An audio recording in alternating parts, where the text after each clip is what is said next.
او نبی صلی الله علیه وسلم په دې قران کریم کې پړه کیږي. ګوره خدایا ساتي دا د چا د تشریح چې تاسو انکار کوئ هغه ذات هغه هستی په قران کې پړه کیږي. داغه د زړه ذکر الله قران کې کړی دی. فانه نزله على قلبك باذن الله. دا قران الله ستا په زړه نازل کړی دی اے نبی. دا زړه چې په کوم پردو کې راګیر دی هغه الله قران کې ذکر کړی دی لنثبت به فؤادك. دا زړه پردې چې په کوم څه کې راګیر دي سینه چې ورته مونږ وایو الم نشرح لك صدرك داغه سینه الله ذکر کړی. داغه لا الله ذکر کړی دا ووضعنا عنك وزرك. داغه سترګې الله ذکر کړی دی لا تمدن عیناک الا ما متعنا به. داغه تندې الله ذکر کړی دی عبس وتولى ان جاءه الاعمى.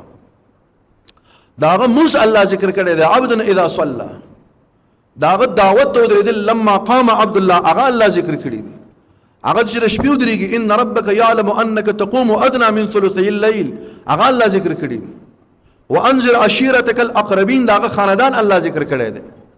واذ غدوت من اهلك تبوئ المؤمنين مقاعد للقتال هغه چې جنگ لسی هغه نظاره الله ذکر کړی دا د کور نه چوزي اهل بیت الله ذکر کړی.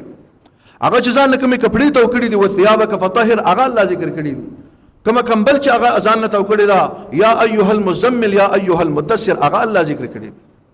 او دا هغه قران د دې تشریح هغه په کوم وطن کې چې اوسېده په کوم وطن کې لا اقسم بهذا البلد هغه وطن باندې الله قسم کړی دی.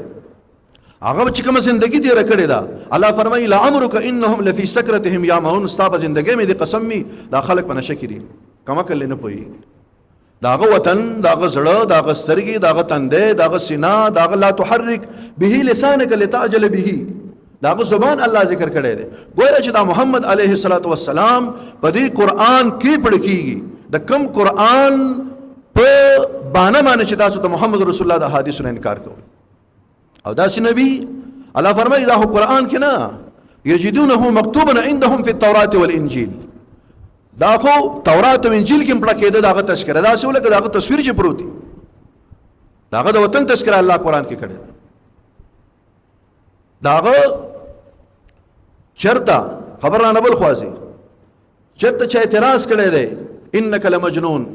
الله فرمایي قسم دی نون والقلم وما يسرون ما انت بنعمه ربك بمجنون. قسم دې ته مجنون نه.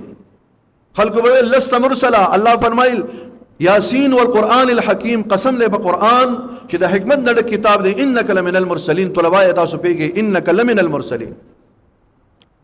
خلق ویل دې رسول سره الله دشمنی کړی دا بس نور او جبريل هم نه راځي جبريل هم پرې خو الله فرمایل والضحى والليل اذا سجى ما ودعك ربك وما قلى. داغه د بار الله قسمونه وکړه داغه په زندګۍ الله قسم کړی دی. او موږ وایو د محمد رسول الله تشریح قران دې ته محتاج نه دی. الله فرمایي لتبين للناس ما نزل اليهم. قران خو دې د بار راغلی چې تخلق ته بیان وکړي.